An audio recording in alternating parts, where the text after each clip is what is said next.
कोष्टी महाराज हे YouTube channel आजच subscribe करा, बेल आयकॉनवर क्लिक करा. शुद्ध सांप्रदायिक चाली, कीर्तनं, प्रवचनं, कथा, पारायणं असे वारकरी संप्रदायाशी संबंधित व्हिडिओ पहा. आपणही पहा आणि इतरांनाही आग्रहपूर्वक सांगा. पुंडलीकवरदा हरी विठ्ठल श्री ज्ञानदेव तुकाराम मौली ज्ञानेश्वर महाराज की जय. जगद्गुरु तुकाराम महाराज की जय. सद्गुरु जोग महाराज की जय. जेणे हा जीव दिला दान, तयाचे करीन चिंतन. जगज्जीवन नारायण, गायीन गुण तयाचे. जो या भिवरीच्या तिरी, कट धरुनिया करी. पाऊले समची साजिरी, अंतरी धरुनी राहेन. जो या सुरांचा काळ, भक्तजन प्रतिपाळ. खेळे हा लाघवे सकळ, तयाच्या भाळ पायावरी. जो या गोपाळांच्या मिळी, खेळ खेळे वनमाळी. रसातळा नीलाबळी, राहे पाताळी स्वामी माझा. जो हा लावण्य पुतळा, जयाचे अंगी सकळ कळा. जयाचे गळा वैजयंती माळा, तया वेळोवेळा दंडवत. जयाचे नाम पापनाशी, लक्ष्मी ऐशी जयाची दासी. जो हा तेजपुंज राशी, सर्व भावी त्यासी तुका शरण. जो या भिवरीच्या तिरी, कट धरुनिया करी. पाऊले समची साजेवी, अंतरी धरुनी राहेन. संत शिरोमणी वैराग्याचे महामेरू श्रीमंत श्री जगद्गुरु तुकोबाराय या अभंगातून कृतज्ञता व्यक्त करतात. आपल्यावरती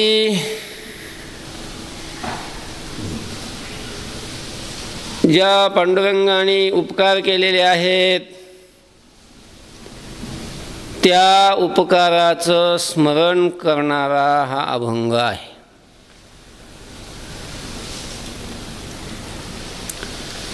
पांडुरंगाचे, देवाचे सर्वावरच उपकार आहेत. खूप खूप उपकार आहेत. आपणही काही लोकांचे उपकार मानत असतो, मानतो उपकार, नाही असं नाही. थोडं कुणी काही उपकार केला तरी आपण ते उपकार मानत असतो. पण ज्या उपकारातून आपण उत्तीर्णच होऊ शकत नाही, एवढे उपकार ज्या देवाचे आपल्यावरती आहेत, त्या उपकाराला मात्र आपण विसरून जातो, त्याचं स्मरण ठेवीत नाही. पण तुकोबाराय मात्र त्या उपकाराचं स्मरण करतात. आणि तुकोबाराय म्हणतात, जेने हा जीव दिला दान, तयाचे करीन चिंतन. जेने हा जीवदान दिला, तयाचे चिंतन करीन. ज्या पांडुरंगाने, ज्या देवाने मला हा जीवदान दिलेलं आहे, त्या देवाचं मी आता अखंड काय करीन, चिंतन अशा प्रकारचं करीत राहीन. कोण आहे तो? जगज्जीवन नारायण, गायीन गुण तयाचे. तो जगज्जीवन आहे, सगळ्या जगाचं तो जीवन आहे. जगाला आधार आहे, जगाचा प्राणाधार आहे तो. असा जगाचा प्राणाधार असलेला परमात्मा, पांडुरंग परमात्मा, त्याचं मी अखंड चिंतन करीन. आणि गायीन गुण तयाचे, तयाचे गुण गायीन. त्याचीच मी काय करीन, गुण अशा प्रकारचे गात राहीन. का? कारण त्याचे माझ्यावर खूप काय आहेत, उपकार अशा प्रकारचे आहेत. इथंपर्यंतचं म्हणजे हे या चरणाचं चिंतन आपण कालच्या चिंतनामध्ये केलेलं आहे, कालच्या प्रवचनामध्ये ते झालेलं आहे. पुढच्या चरणाचा आपल्याला विचार करायचा आहे. पांडुरंगाने, देवाने खूप मोठे मोठे उपकार केलेले आहेत म्हणून त्याचं चिंतन करणार आहे, त्याचेच मी गुण गाणार आहे, त्याचे अखंड गुण गाणार आहे. त्याच्या गुण गाण्याकरता, त्याचं चिंतन करण्याकरता मी सर्व विषय सुखाचा त्याग करीन आणि मोक्ष सुखाचाही त्याग करीन.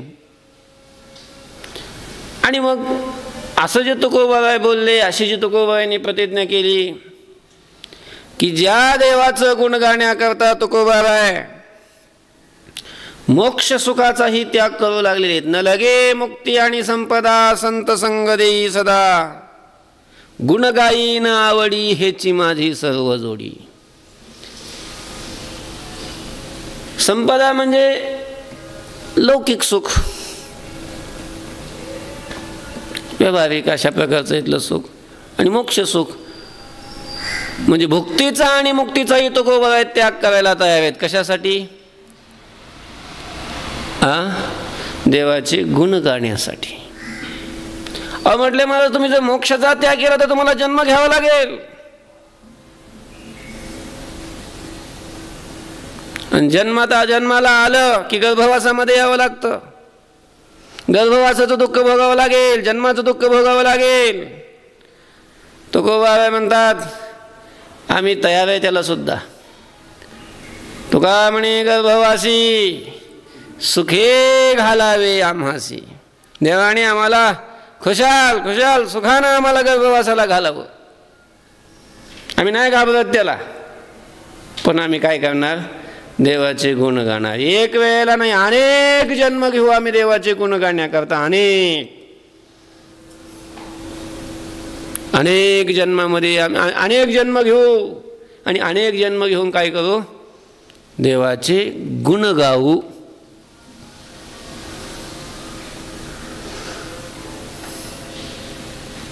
ज्या देवाचे तुम्ही गुण गाणार आहात, ज्या देवाचे गुण गाण्याकरता तुम्ही जन्म घ्यायला तयार आहात, जन्माचं, मृत्यूचं, गर्भवासाचं हे सगळं दुःख भोगण्याकरता आपण तयार आहात, तो देव नेमका आहे तरी कोणता? कुठं राहतो तो देव? कोणत्या ठिकाणी असतो तो देव? कसा आहे तो देव? मग या गोष्टीचा विचार तुकोबारायांनी पुढच्या चरणामध्ये केलेला. तो देव कुठे आहे? तुकोबाराय ते सांगतात, जो या भिवरेच्या तिरी कट धरोनिया करी, पाऊले समची साजिरी अंतरी धरुनी राहेन. जो या भिवरेच्या तिरी. कोणाचं चिंतन करणार महाराज तुम्ही? कोणता देव आहे तुमचा? कोणत्या देवाला तुम्ही चिंतन करून त्याला अंतःकरणामध्ये साठवणार? तुकोबाराय सांगतात, जो भिवरेच्या तिरी आहे. जो भिवरेच्या तिरी आहे. भिवरा, भिवरा म्हणजे भीमा. भीमा नदी. भीमा नदीच्या तीरावर जो आहे. कुठे ही भीमा नदी? कुठं शोधायची आम्ही ही भीमा नदी? भीमा नदी वेगळी, चंद्रभागा वेगळी. चंद्रभागा नदी नाही, चंद्रभागा सरोवर आहे. भीमा नदी आहे. करू आपण विचार त्याचाही. ही भीमा नदी नेमकी आहे कुठं? या जगामध्ये खूप तीर्थ आहेत. 3.5 कोटी तीर्थाचा विचार या भूतला म्हणजे या विश्वामध्ये आहे. किती? 3.5 कोटी तीर्थ. कारण जगामध्ये 3.5 कोटी प्रकारचे पाप आहेत आणि त्या सर्व पापांना मनुष्याच्या शरीरावर निवासाकरता देवाने व्यवस्था केलेली आहे. जर एखादा असेल आणि त्यांनी एवढी पापं केली तर त्या पापाने राहायचं कुठं? आपल्या ठिकाणी ते पापं राहू शकतात जर केले तर. त्यांना आश्रय आपण देऊ शकतो, बघा द्यायचं आहे का नाही. उदाहरण तर करण्यानं द्यायचं असेल तर आहेत 3.5 कोटी पाप. कुठं राहतात ते? आपल्या शरीरावरच राहतात. नेमकं कुठं राहतात ते? आपल्या शरीरावर 3.5 कोटी रोम आहेत. हे जे केस आहेत ना, छोटे लहान लहान असे केस असतात, रोम असतात आपल्या अंगाला. रोम म्हणजे केस. अंगावरच्या केसाला रोम म्हणतात. तर त्या प्रत्येक रोमाच्या बुडाला, मुळाला छिद्र आहे असं. तर ते तिथं हे पाप राहतात. आपल्या अंगाला 3.5 कोटी छिद्र आहेत, लहान लहान लहान लहान. मुख्य 9 मोठे मोठे 9 आहेत दरवाजे, पण छोटे छोटे छोटे छोटे असे किती आहेत? 3.5 कोटी. आणि मग एवढ्या 3.5 कोटी पापाच्या क्षालनाकरता म्हणून भगवंतानी जगामध्ये 3.5 कोटी तीर्थ निर्माण केलेले आहेत.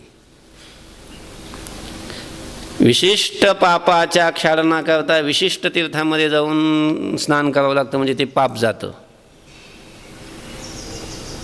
पण मग 3.5 कोटी तीर्थ आता हे कुठं करणार?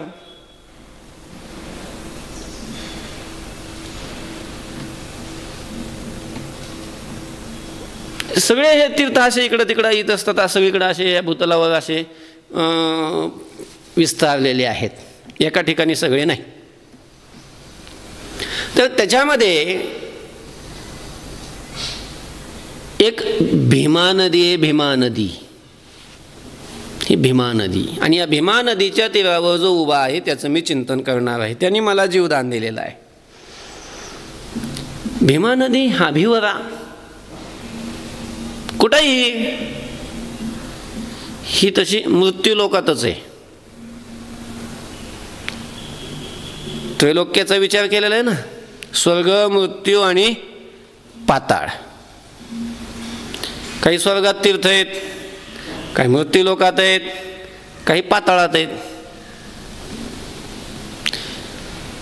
भिवरा जी आहे ती कुठं आहे? मृत्यू लोकातच आहे.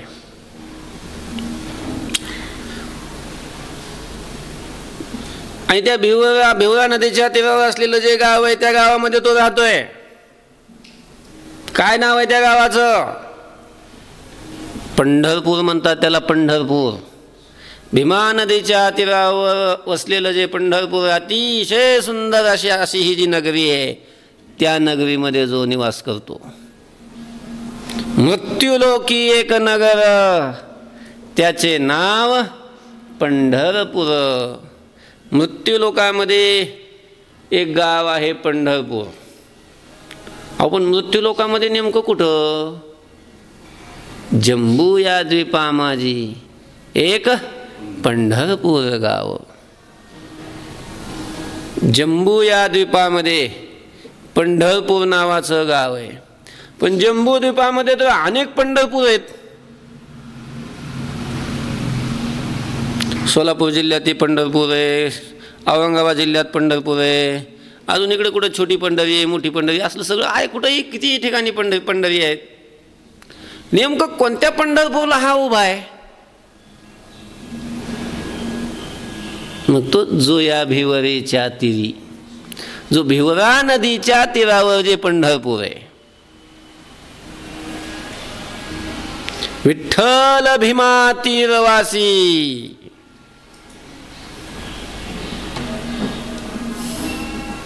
किंवा ते खेळ्याचा अभंग काय?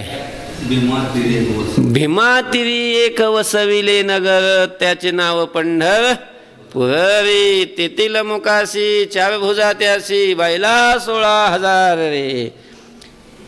भीमा तीरवासी.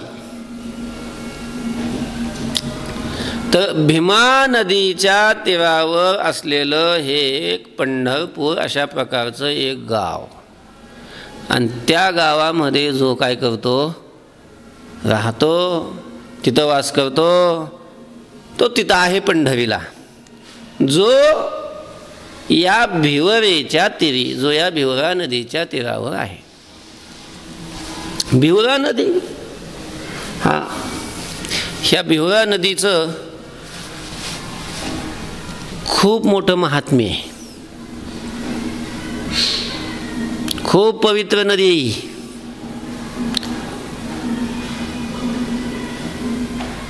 हिची उत्पत्ती भगवान शंकराच्या घामापासून झालेली आहे.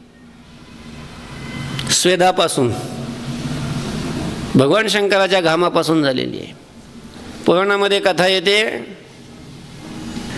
ज्या वेळेला देव असुराचा संग्राम झाला, युद्ध झालं, त्यावेळेला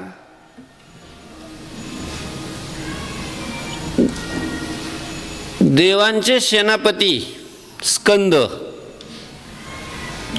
भगवान म्हणजे कार्तिकेय, त्यांनी तारकासुराचा वध केला.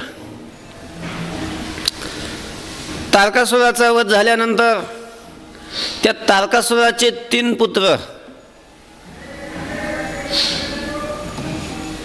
तारकाक्ष, कमलाक्ष आणि बिंदुमाली, आणि खूप तपश्चर्या केली. तपश्चर्या करून ते गाणी ब्रह्मदेवाला प्रसन्न करून घेतलं. ब्रह्मदेवाला प्रसन्न करून ब्रह्मदेवाकडून वरदान स्वरूपामध्ये अमर होण्याची मागणी केली. ब्रह्मदेवाने सांगितलं अमर करता येत नाही, दुसरं काहीतरी वरदान मागा. मग त्यांनी सांगितलं तुम्ही आमच्याकरता असे पुरं निर्माण करा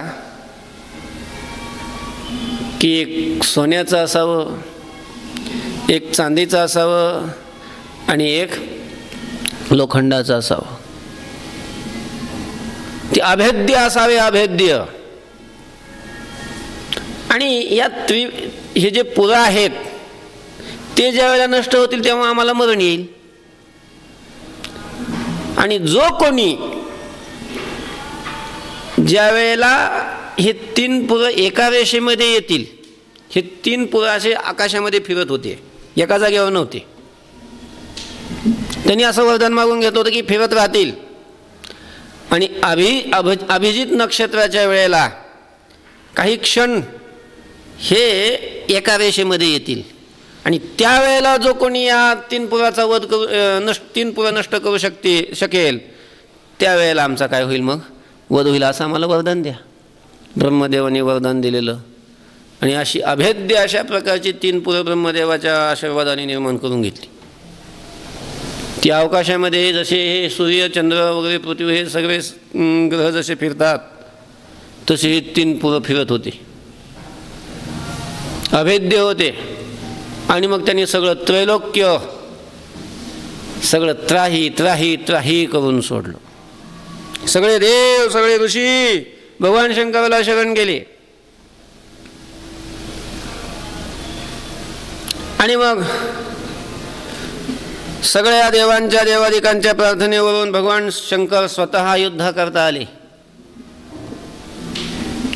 त्या त्रिपुराबरोबर, त्या त्रिपुरामध्ये राहणारे जे 3 राक्षस आहेत, एक सुवर्णपुरी, एक रजतपुरी आणि एक लोहपुरी, असे 3 पुऱ्या होत्या. त्या 3 नगरं होती. ती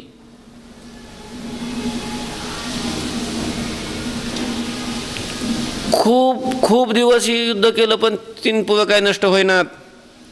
अभिजित नक्षत्राच्या वेळेला दिव्य रथ घेऊन भगवान ज्या वेळेला त्या रथावर आरूढ झाले आणि भगवान शंकरांनी त्या 3 पुराला नष्ट केलं. आणि 3 पुरं नष्ट झाल्याच्या नंतर त्या तारकाक्ष, कमलाक्ष आणि बिंदुमाली तेही काय होऊन गेले, नष्ट अशा प्रकारचे होऊन गेले. हे खूप भयंकर युद्ध झालेलं होतं. आणि त्या युद्धामध्ये भगवान शंकर खूप घामाघूम झालेले होते. आणि थोडंसं शांत होण्याकरता म्हणून भगवान सह्याद्रीच्या ज्या पर्वताच्या रांगा आहेत त्या एका पर्वताच्या एका ह्याच्यावर असे बसले, थांबले. विश्रांतीसाठी. आणि मग तिथून भगवंताच्या शरीरातून जो घाम निघाला त्याची जी नदी वाहायला लागली ती नदी म्हणजे कोणती आहे? ती भीमा नदी.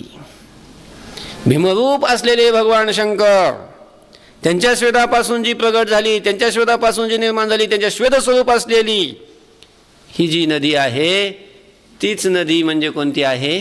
ही भीमा नदी आहे. भीमा नदी भीमाशंकरपासून जी उगम पावते. आणि मग स्वतःच्या घामापासून ती निर्माण झालेली असल्यामुळं, शरीरापासून निर्माण झालेली असल्यामुळं भीमा नदीला भगवान शंकरांनी कन्या स्वरूप मानलेलं आहे. ही आपली कन्या आहे, तिचा अभिमान घेतलेला आहे. प्रत्येक तीर्थाचा अभिमान घेणारी एक अधिष्ठात्री देवता असते. एक अधिष्ठात्री देवता असते. जसं आपल्या महाराष्ट्रामध्ये 3 नद्या आहेत मोठ्या. एक गोदावरी आहे, कृष्णा आहे आणि ही भीमा आहे. गोदावरीचा अभिमान स्वतः ब्रह्मदेव घेतात. गोदावरी नदी जी आहे तिची अधिष्ठात्री देवता कोण आहे? ब्रह्मदेव आहेत. कृष्णा नदीची अधिष्ठात्री देवता भगवान विष्णू आहेत. आणि भीमा नदीची अधिष्ठात्री देवता कोण आहेत? भगवान शंकर आहेत. पण त्यामध्ये ही भीमा नदी ही अशी आहे की या भीमा नदीचा तिन्ही देव अभिमान घेतात. तिन्ही देव अभिमान घेणारी अशी ही भीमा नदी आहे. भीमाशंकर पासून प्रगट झालेली ही भीमा नदी ती वाहत असताना 3 ठिकाणी तिन्ही देव अशा प्रकारचे अभिमान घेतात. प्रगट झाल्यापासून ती नरसिंहपुरापर्यंत जाईपर्यंत या नदीचा अभिमान ब्रह्मदेव घेतात. नरसिंहापासून ते कृष्णेला मिळेपर्यंतचा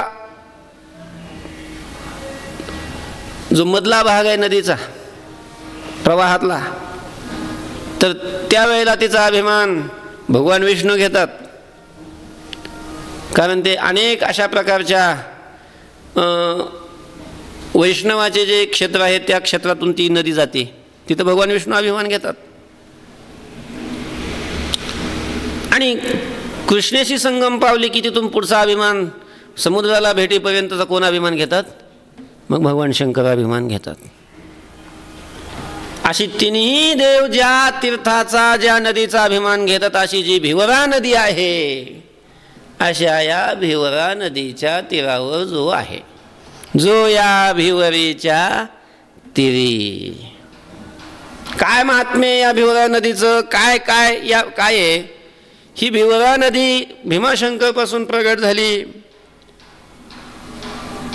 आणि पुढे समुद्रालाच मिळाली. सगळ्या नद्या समुद्रालाच मिळत असतात.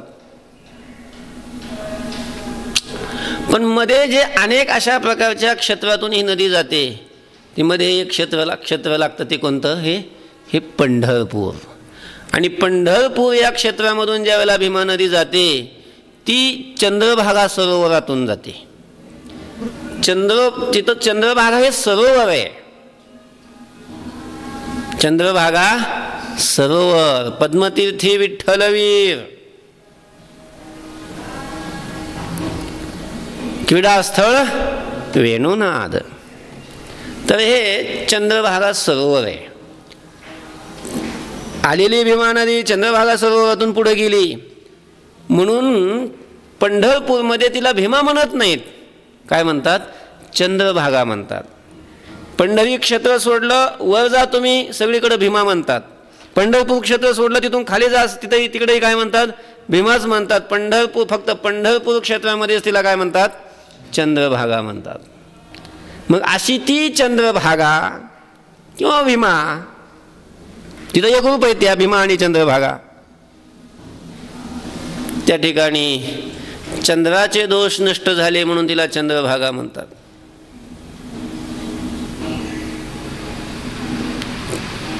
त्या तीर्थामध्ये, भिवरा या नदीच्या तीर्थामध्ये, चंद्रभागा या तीर्थामध्ये एवढं सामर्थ्य आहे की नुसतं डोळ्याने जरी ते तीर्थ पाहिलं तरी मनुष्याचे सर्व पाप नष्ट होतात.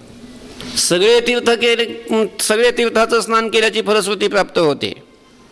3.5 कोटी तीर्थामध्ये स्नान केल्याची फलश्रुती प्राप्त होते. जसं ज्ञानोबाने म्हटलेलं आहे का काय जिये तीर्थे त्रिभुवनी तिये घडती समुद्रावगाहनी. जेवढी तीर्थ या त्रिभुवनामध्ये आहेत 3.5 कोटी तीर्थ आहेत, पण ही सगळी तीर्थ समुद्राचं स्नान केल्यानंतर प्राप्त होतात म्हणजे ती फलश्रुती प्राप्त होते. कारण सगळी तीर्थ कुठं गेलेली असतात? समुद्रातच गेलेली असतात शेवटी.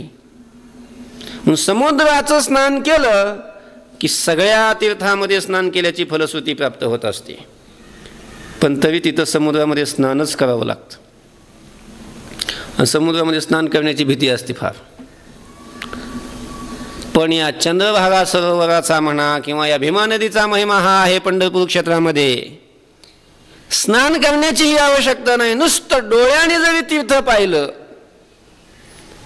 तरी सगळी तीर्थ केल्याचं फल प्राप्त होतं. अवघीच तीर्थे घडती एक वेळा चंद्रभागा डोळा देखिलिया. चंद्रभागा स्नान केलिया नाही, चंद्रभागा डोळा देखिलिया.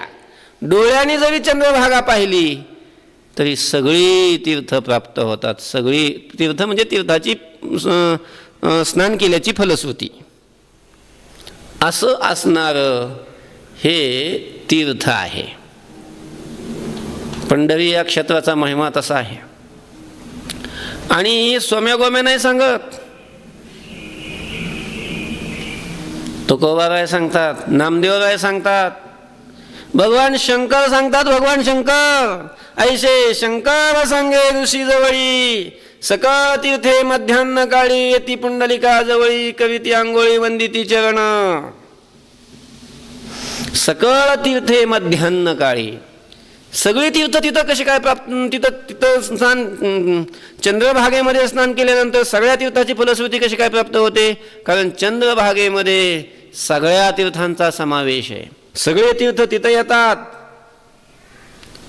असं भगवान शंकर सांगतात.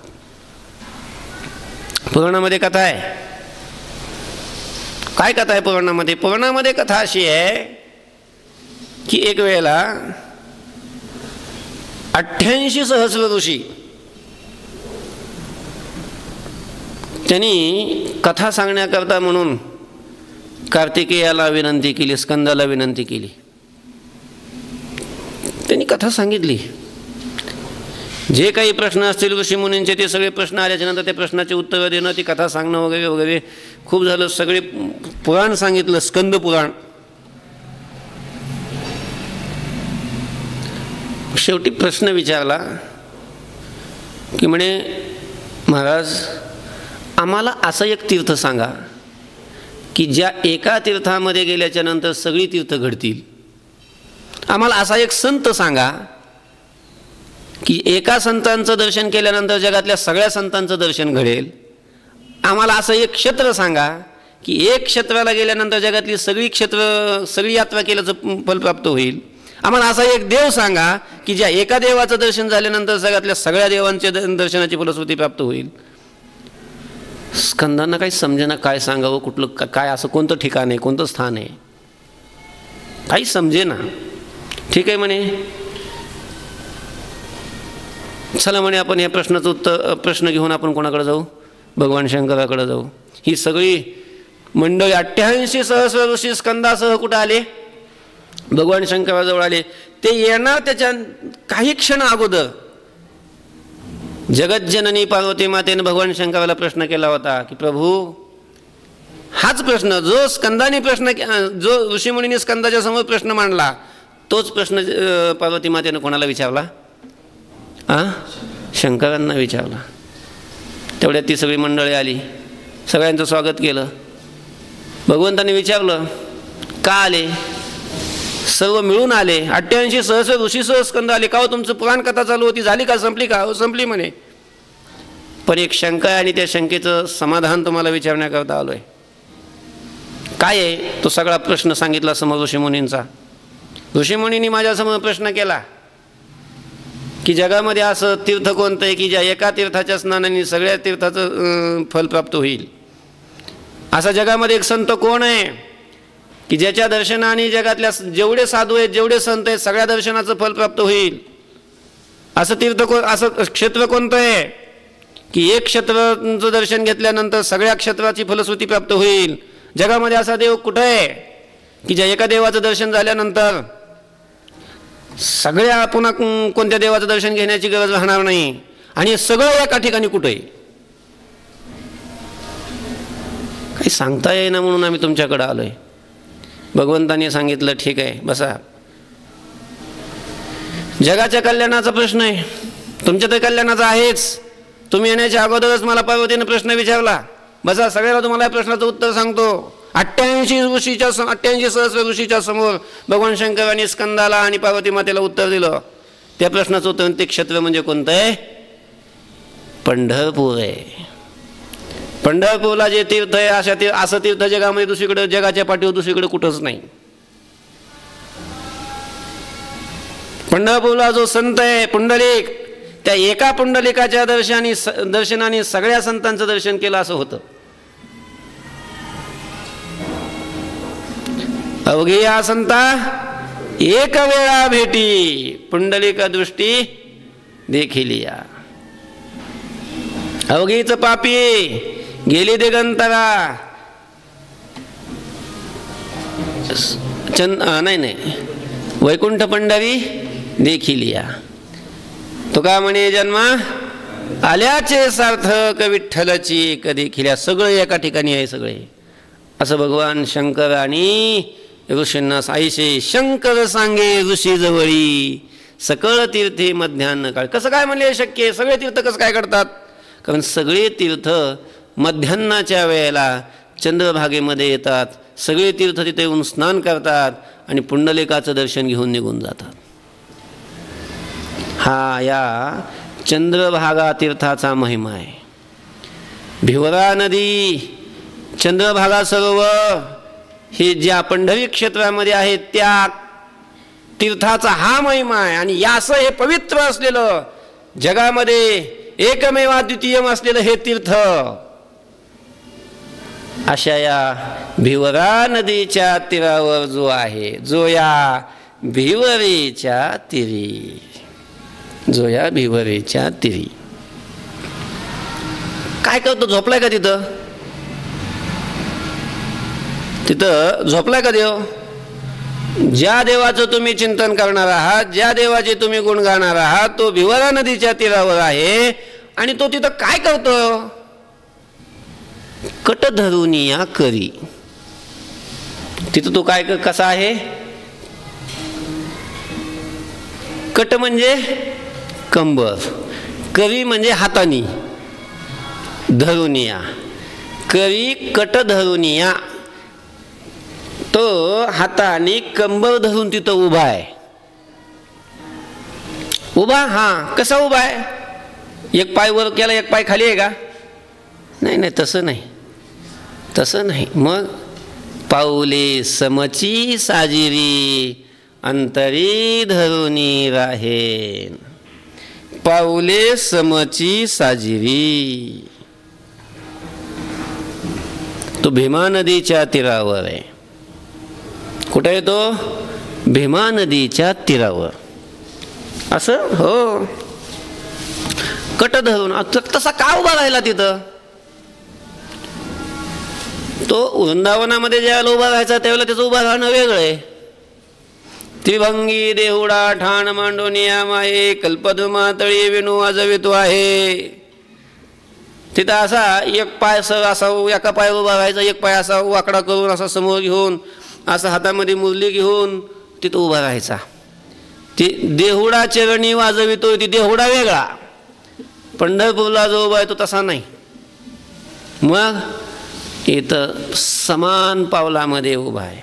आणि हात कुठं ठेवलेले आहेत? कमरेवर ठेवलेले आहेत. कमरेवर. समचरण दृष्टी विटेवरी साजिरी. किंवा तुळशीहार गळा कासे पितांबर नाही काय सुंदर ते ध्यान उभे विटेवरी कर कटावरी ठेवून या. कर कुठं आहेत? कटावर आहेत. कटावर, कट म्हणजे कंबर, कंबरेवर हात ठेवलेले आहेत आणि समान पावलामध्ये उभा आहे. उभा आहे हो. कधी उभा राहिला तिथं? अरे बाबा कशाला विचारता तुम्ही? हां ते काय आज नाही उभा राहिला. मग युगे 28 विटेवरी उभा. 28 युग झाले. 28 युग. 28 युगापासून तो विटेवर उभा आहे. विटेवर विटेवर समान पावलामध्ये तिथं उभा आहे. कमरेवर हात ठेवून उभा आहे. अतिशय सुंदर ते रूप आहे देवाचं. आणि 28 युगापासून तो उभा आहे. 28 युगापासून हो 28 युगापासून उभा आहे. कसं काय 28 युगापासून उभा आहे? तुम्ही मोजा. आता कोणतं आहे युग? कलियुग आहे. या कलियुगाच्या अगोदर द्वापार युग. द्वापार युगाच्या अगोदर त्रेतायुग. त्रेतायुगाच्या अगोदर कृतयुग. त्या कृतयुगाच्या अगोदर कलियुग. त्या कलियुगाच्या अगोदर असं करत करत करत करत 28व्या युगाच्या 28वं जे युग आहे ना ते कलियुग आहे. तुम्ही असं मोजीत जा मागं. 28व्या नंबरला जे येतं ते काय येतं? कलियुग. आणि त्या कलियुगामध्ये एक देवाचा पुंडलिक नावाचा भक्त होऊन गेला. काय? पुंडलिक नावाचा एक भक्त होऊन गेला. तो मातृपितृ सेवक होता. मातृपितृ भक्त होता. आणि त्या मात्या पित्याची केलेली सेवा, त्या सेवेनं त्या भक्तींना प्रसन्न होऊन पुंडलिकाला भेट देण्याकरता म्हणून वैकुंठाहून तो तिथं आला. द्वारकेची केने आले याची ठाया असंही सांगतात. किंवा गोकुळवणी झाला येता असं गोकुळाहून आला असंही सांगतात. वैकुंठाहून आला म्हणा, गोकुळाहून आला म्हणा, कुठून द्वारकेहून आला, कुठून यायचा, कुठून काय येईना पण आला तिथं. आला तिथं. कारण कल्पभेदाने सगळ्या या कथा असू शकतात. कधी वैकुंठाहून आला, कल्पभेदाने असू शकतात या कथा. कोणत्या कल्पात वैकुंठाहून आला असेल, कोणत्या कल्पामध्ये आपलं द्वारकेहून आला असेल, कोणत्या कल्पामध्ये गोकुळाहून आला असेल. पण तिथं आला आणि उभा राहिला. उभा राहिला म्हणण्यापेक्षा त्याला उभा केलं. राहिला कशाचा? असं तुम्ही उभा राहता काय? कुणाला का उभा राहावं वाटतं काय? हां कुणाला लगेच बसावं वाटतं? उभा राहायला कोण तयार आहे? फक्त निवडणुकीला उभा राहायला हे करतात. बाकी काय कुठं उभा राहायला काय कोणाची अपेक्षा नसते. पण तिथं मात्र उभा राहायला म्हणजे उभा त्याला उभं केलं.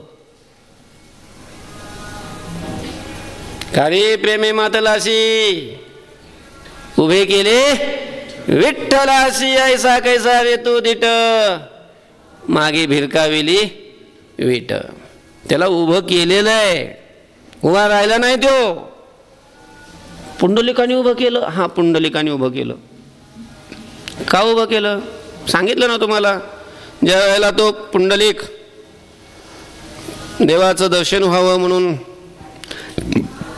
पंढरपूर क्षेत्रामध्ये निवास करते. पूर्वीची कथा नाही सगळी सांगत. आता आईबापाला दुरीला ती का सांगतात असं नेलं. कुक्कुटस्वामीचं दर्शन झालं. तिथं कुक्कुटस्वामींचं दर्शन झाल्याच्यानंतर तिथं यमुना, सरस्वती, गंगा तिचं दर्शन झालं. ते सगळा कथाभाग माहिती आहे. एवढे लांबून नाही सांगत. पण परमात्मा ज्या वेळेला पुंडलिकाला दर्शन देण्यासाठी, त्याला कृतार्थ करण्यासाठी, त्याला प्रसन्न होऊन ज्या वेळेला पुंडलिकाजवळ आले पंढरीला, त्यावेळेला पुंडलिकाची मातापित्याची सेवा सुरू होती. पुंडलिक मातापित्याची सेवा करत होता. अतिशय दिव्य अशा प्रकारचा प्रकाश पुंडलिकाला दिसलेला आहे.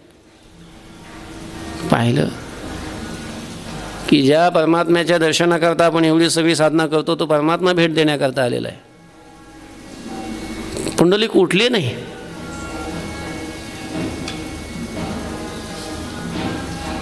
देवाला थांबवलं. थांबा म्हणे देवा, माझ्या मात्यापित्याची निद्राभंग होऊ देऊ नका. माझ्या मातेपित्याची निद्रा झाल्याच्या नंतर, संपल्याच्या नंतर ज्यावेळेला उठतील त्यावेळेला मी तुमचं दर्शन घेईल, तोपर्यंत काय करा, तुम्ही उभे राहा. पाहुणे घराशी आजी आले ऋषिकेशी, काय करू उपचार. आता काय उपचार करावा, काहीतरी आसन द्यावं, पूजा करावी, काय करावं लागतं ना. काय काय आता बसलेलं आहे सेवेला, काय करता येतं, काय करता येतं. म्हणून जवळ एक वीट होती पडलेली, ती वीट पाठीमागं फेकली अशी, त्याच्यावर उभे राहा. ती वीट म्हणजे सामान्य नव्हती. इंद्राला शाप होता आणि त्या शापामुळे इंद्र वीट झालेला होता.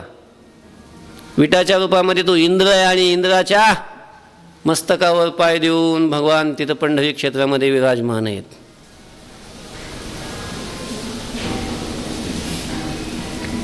अशी ती वीट तिथं परमात्मा उभे राहिले.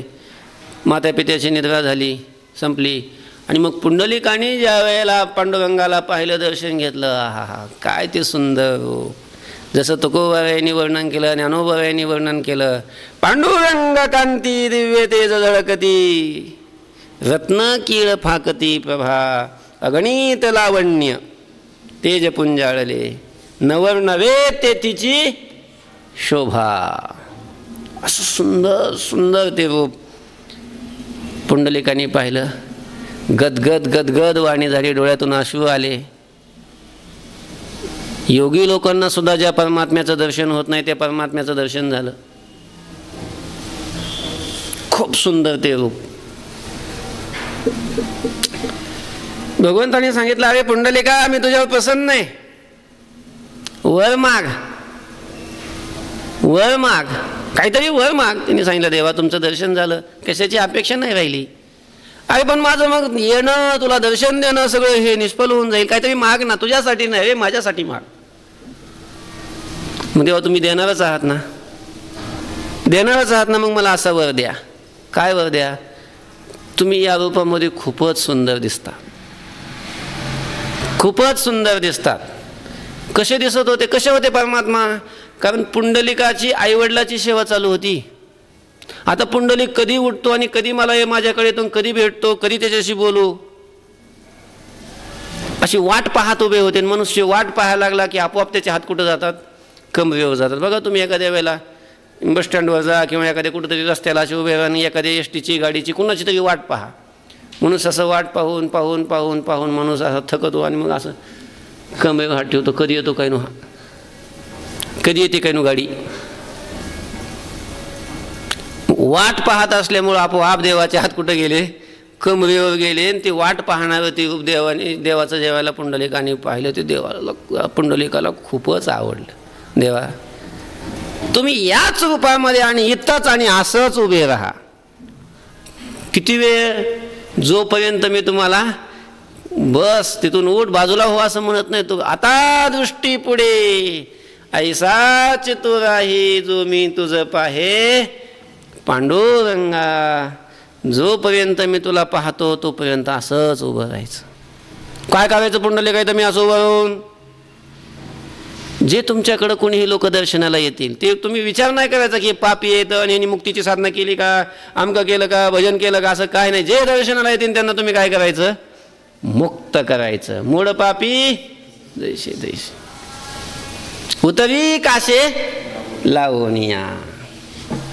आषाढी कार्तिकी भक्तजन येती, चंद्रभागे माझी स्नान जे करीती, तया दर्शन मात्रे तया होय मुक्ती. केवळ दर्शनाने त्यांना मुक्ती झाली पाहिजे, मुक्ती प्राप्त झाली पाहिजे, तुम्ही मुक्ती दिली पाहिजे, हे काम तुम्ही तिथं करायचं. असं पुंडलिकाने पांडुरंगाला सांगितलं आणि तिथं पंढरी क्षेत्राला पुंडलिकानं उभं केलं. पुंडलिकाच्या भिडेमुळं अजून 28 युगापासून पांडुरंग परमात्मा पंढरी या क्षेत्रामध्ये भिवरा नदीच्या तीरावर तसेच उभेत, कमरेवर हात ठेवून, कटीकर ठेवून या.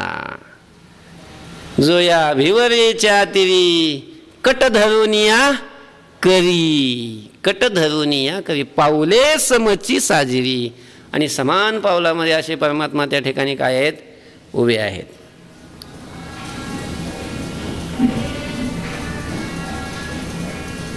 समान पावलामध्ये उभे आहेत. किती वाजले ते, वेळ झाली का? नाही. समान कट धरून या करी. कट म्हणजे कंबर. कंबर देवाने धरलेली आहे. का धरलेली आहे भगवंतानी कंबर? त्याचा विचार साधू संतांनी केलेला आहे. आचार्य सांगतात, प्रमाणम भवाब्दे विदम मामकानां नितंबकराभ्याम धृतयेन तस्मात् विधातुर्व सत्ये धृतुना विकोश परब्रह्मलिंगम भजे पांडुरंगम. प्रमाणम भवाब्धे विदम मामकानां. मामकानां भवाब्धे इदम प्रमाणम. माझे जे भक्त आहेत, माझे जे दास आहेत, माझे जे सेवक आहेत, माझ्या भक्ताकरता ही भवाब्धी म्हणजे भवसागर, भवनदी ही फक्त कमरे इतकी आहे. किती आहे? फक्त कमरे इतकी आहे. भवनदीतून तरुण जाण्याकरता माझ्या भक्तांना काही कठीण नाही. जे मला शरण आलेले आहेत त्यांच्याकरता ही भवनदीतून भवसागरातून तरुण जाणं कठीण नाही आहे. त्यांच्याकरता फक्त कमरे इतकं पाणी आहे. समजा आपल्याला एखादी नदी तरुण जायचं आहे किंवा समुद्रातून पलीकडे जायचं आहे, शक्य आहे का? नाही. का? कारण समुद्रामध्ये नदीमध्ये अपार पाणी असतं, अगाध पाणी असतं आणि पोहता येत नसल्यावर कसं काय तरुण जायचं? पोहता जरी येत असलं तरी समुद्रातून तरुण जाणं म्हणजे फार कठीण आहे. समुद्रामध्ये खूप मोठ्या मोठ्या लाटा असतात, समुद्रामध्ये खूप मोठे मोठे जंतू असतात, त्यांचा आहार होऊ आपण. कसं काय शक्य समुद्र तरुण जाणं? असंभव आहे, असंभव, असंभव आहे. आणि मग हा समुद्र तरुण जाणं, ही भवनदी तरुण जाणं किती कठीण आहे हे ज्ञानेश्वरीमध्ये वर्णन केलेले 7व्या अध्यायामध्ये. मम माया दुरत्यया. मम माया, ही माया नदी, भवनदी, भवसागर, भवसमुद्र हे सगळे एकार्थी शब्द आहेत. हे तरुण जाणं फारच कठीण आहे, फारच कठीण आहे. मग कोण तरतो याच्यातून? मामेव ये प्रपद्यन्ते मायामेतां तरन्ति ते. जो मला शरण आलेले आहेत तेच या भवनदीतून काय होतात? तरतात. भवनदीतून तेच तरतात. का? कारण त्यांना तारण्याची जबाबदारी माझ्याकडे आहे, मी त्यांना तारतो. तेषामहं समुद्धर्ता मृत्यू संसार सागरात भवामि न चिरात पार्थ मय्यावेशित चेतसाम. त्यांना तारणारा, त्यांचा उद्धार करणारा मी आहे. आणि हे सुचवण्याकरता म्हणून माझ्या भक्ताकरता हा भवसागर तरुण जाणं फार कठीण नाही. फक्त कमरेइतकं पाणी आहे. त्या कमरेइतक्या पाण्यातून जाणं काही कठीण नाही. हे सुचवण्याकरता भगवंतांनी कुठं हात ठेवलेले आहेत? कमरेवर हात ठेवलेले आहेत. करा विठ्ठल स्मरण, नामरूपी अनुसंधान, जाणोनी भक्ता भवलक्षण, जघन प्रमाण दावितो. ज्ञानोबा राहिले येतात, जघन प्रमाण दावितो. भक्ता करता ही भवनदी, हा भवसागर तरुण जाणं कठीण नाही, हे अतिशय सोपं आहे. हे सुचवण्याकरता देवानी कमरेवर हात ठेवलेले आहेत. किंवा वाट पाहत होता, थकला होता म्हणून कमरेवर हात ठेवलेले आहेत, असं वेगवेगळं चिंतन करता येतं. पण हात कुठं ठेवलेले आहेत? कटिकर ठेवून या. जुया भिवरीच्या तिरी कट धरून या करी. पाऊले समची साजिरी. आणि पावलं मात्र कसे आहेत? विटेवर सम आहेत, सम समान आहेत, सारखे आहेत. पाऊले म्हणजे स्वरूप. आपल्याला निर्गुण रूपाकडे अर्थ लावता येईल आणि सगुण रूपाकडे अर्थ लावता येईल. सगुण रूपाकडे भगवंताच्या देवाच्या अर्थ लावला तर सगुण म्हणजे विट आहे आणि विटेवर असे सरळ 2 पाय ठेवून उभा आहे आणि ते पावलं अतिशय सुंदर आहेत असा अर्थ लावा. सरळ सरळ आहे त्याचा, खूपच सुंदर आहेत, फारच सुकुमार आहेत. राजस सुकुमार मदनाचा पुतळा रविशशी कळा लोपलिया. खूपच सुंदर आहेत. साजिरे म्हणजे सुंदर, खूपच सुंदर आहेत, खूपच सुकुमार आहेत. किती सुकुमार आहेत हे पाहण्याकरता म्हणून कानोपात्र आली होती. तिला सौंदर्याचा खूप अभिमान होता आणि किती पाहिलं ते सौंदर्य देवाचं, किती सुकुमार. नुसतं हात लावला पायाला तर बोटमध्ये गेले म्हणतात, इतका सुकुमार, एवढे ते सुंदर पावलं. अशा त्या सुकुमार सुंदर साजेव्या पावलामध्ये तो तिथं काय आहे, उभा अशा प्रकारचा आहे. पाऊले समची साजेवी, हा झाला सगुण स्वरूपाकडं जर अर्थ लावला. तर जर निर्गुणाकडं लावला तर समशब्दाचा अर्थ सारखा.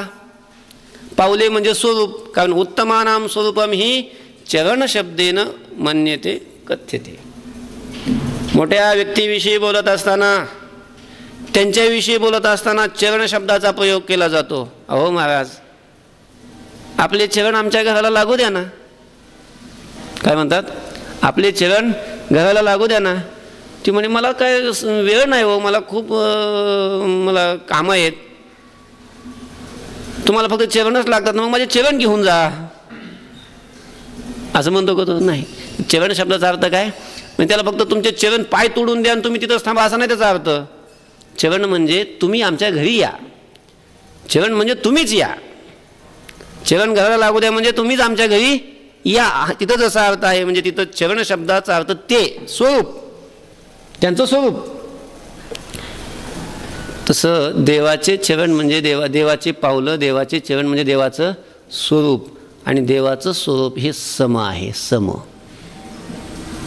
निर्दोषम हि समम ब्रह्म तस्मात् ब्रह्मणि ते स्थिताः. ब्रह्म निर्दोष आहे, सम आहे, सम, आणि ते ब्रह्मच आहे. विठ्ठल विठ्ठल विठ्ठल पंढरपूरला जो आहे उभा तो म्हणजे ते ब्रह्मच आहे. त्याला ब्रह्म जे म्हणणार नाही ते ब्रह्म नाही म्हणणाऱ्याचं तोंड पाहू नका म्हणता तो खूप आहे. त्याचं काही बोलणं ऐकू नका. म्हणे विठ्ठल ब्रह्म नव्हे, त्याचे बोल नाही कावे. ते ब्रह्म आहे, ब्रह्म उघड ब्रह्म आहे ते. नेणो ब्रह्म मार्ग चुकले ते उघडे पंढरपुरारे. ब्रह्म आहे ते ब्रह्म, आणि ब्रह्म हे सम आहे, सम. ब्रह्म सर्वगत सदा सम. परमात्म्याचं सम हे स्वरूप आहे. निर्दोषम समम ब्रह्म समूहम सर्वभूतेषु किंवा समम सर्वेषु भूतेषु तिष्ठन्तं परमेश्वरम. असे अनेक प्रमाण आहेत की ज्याच्यातून परमात्म्याचं वर्णन करत असता कसं कसं वर्णन केलेलं आहे, सम वर्णन केलेलं आहे. सम, परमात्म्याचं समस्वरूप. सगळ्या ठिकाणी परमात्मा सारखा भरलेला आहे, सगळ्यांच्या हृदयामध्ये तो सारखा आहे. असं काही नाही की हा गोरा आहे हा काळा म्हणून त्याच्यात जास्त आणि याच्यात कमी आहे. सगळ्या ठिकाणी तो कसा आहे, सारखा आहे. असा हा सारखा समस्वरूपामध्ये असलेला परमात्मा तिथं अतिशय सुंदर रूपामध्ये आहे. किंवा समान पावलं ठेवून विटेवर उभा आहे. पाऊली समची साजेरी. आणि तो गोबारे म्हणतात ही विटेवर असलेली अतिशय सुंदर असलेली साजिरी जी पावलं आहेत, जे देवाचे चरण आहेत, ते चरण मी माझ्या अंतःकरणामध्ये काय करीन, धरून राहीन. कारण याचे माझ्यावर खूप उपकार आहेत. यानेच मला जीवदान दिलेलं आहे. आणि म्हणून देवाची ती सुकुमार असलेली, सुंदर असलेली, सम असलेली चरण मी माझ्या अंतःकरणामध्ये काय करीन, धारण करीन. त्या अंतःकरणामध्ये साठवीन, अंतरी धरून राहीन. कोंडू कोंडू धरी न जीवे देह भावे. अंतःकरणामध्ये धरून काय करणार, अंतःकरणामध्ये त्याला साठवणार, अंतःकरणामध्ये धरून ठेवणार आणि त्याची काय करणार, पूजा करणार. पूजा हां, अंतःकरणामध्ये त्याला धरता येतं. हो, धरता येतं. अनेकांनी धरला, अनेक भक्तांनी त्याला काय केलं, धरलं. धरिला पंढरीचा चोर गळा बांधून या दोर. त्याला धरता येतं, अनेकांनी धरला. एक धरिला चित्ती आम्ही रखुमाईचा पती, असं त्याला धरता येतं. म्हणून तो कोबारे म्हणतात की मी त्याला माझ्या अंतःकरणामध्ये काय करीन, धरून माझ्या जीवामध्ये, माझ्या मनामध्ये, माझ्या हृदयामध्ये मी त्याला धरून राहीन. असा तो परमात्मा की जो कोणता, भीमा नदीच्या तीरावर आहे. जो या भिवरीच्या तिरी कट धरुनिया करी, पाऊले समची साजिरी, अंतरी धरुनी राहेन पुंडलिक वरदा हरी विठ्ठल श्री ज्ञानदेव तुकाराम माऊली ज्ञानेश्वर महाराज की जय जगद्गुरु तुकाराम महाराज की जय सद्गुरु जोग महाराज की जय विठ्ठल विठ्ठल विठ्ठल विठ्ठल विठ्ठल विठ्ठल पुंडलिक